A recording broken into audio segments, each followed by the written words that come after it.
ছিলাম একমাত্র আমাদের উদ্দেশ্য ছিল 35 পাওয়ার জন্য। যদি আমাদেরকে 35 না দেয় আমার বুকে এই 35 এর বুকে গুলি করা। আমরা বৈষম্য বিরোধী আন্দোলন করেছি।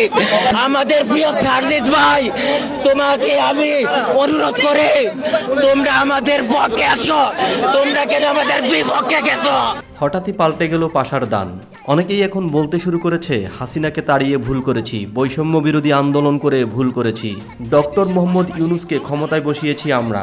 অথচ আজকে ইউনূসের নির্দেশে পুলিশ আমাদের উপর গুলি চালাচ্ছে, আমাদের দিকে টিয়ার সেল নিক্ষেপ করছে, অনেক শিক্ষার্থী আজ আহত। আমরা কি হাসিনাকে তাড়িয়ে ভুল করেছি? আমরা কি বৈষম্য বিরোধী আন্দোলন করে তবে ভুল করেছি? ডক্টর মোহাম্মদ ইউনূস এভাবে আমাদেরকে ধোঁকা দিতে পারলো?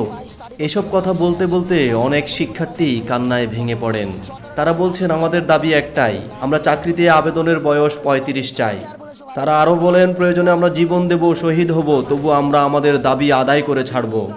ডক্টর ইউনূসকে ইঙ্গিত করে তারা বলতে থাকেন হাসিনাকে স্বৈরাচার বলা হয়, কিন্তু আপনি তো তার থেকেও বড় স্বৈরাচার। আমরা কি বৈষম্য বিরোধী আন্দোলনে হাসিনাকে তাড়িয়ে ভুল করেছি?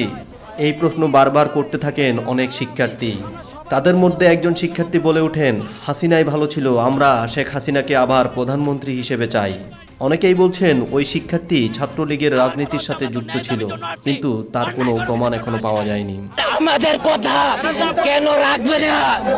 আমাদের প্রিয় সার্জিস ভাই, তোমাকে আমি অনুরোধ করে তোমরা আমাদের পক্ষে আসো, তোমরা কেন আমাদের বিপক্ষে গেছো? তাহলে এই সরকারের সময় যদি জীবন দিয়ে দাবি আদায় করতে হয়, তাহলে সেই সরকার আর এই সরকারের পার্থক্য কোথায়? তাহলে আমরা কি বলতে বাধ্য হচ্ছি যে চেয়ার বদলালে কখনো নীতি বদলায় না? 35-এর পাশাপাশি আমাদের আরেকটা দাবি থাকবে, বাংলার মাটি থেকে এই স্বৈরাচার পুলিশকে উৎখাত করে গান ছাড়বো আমরা।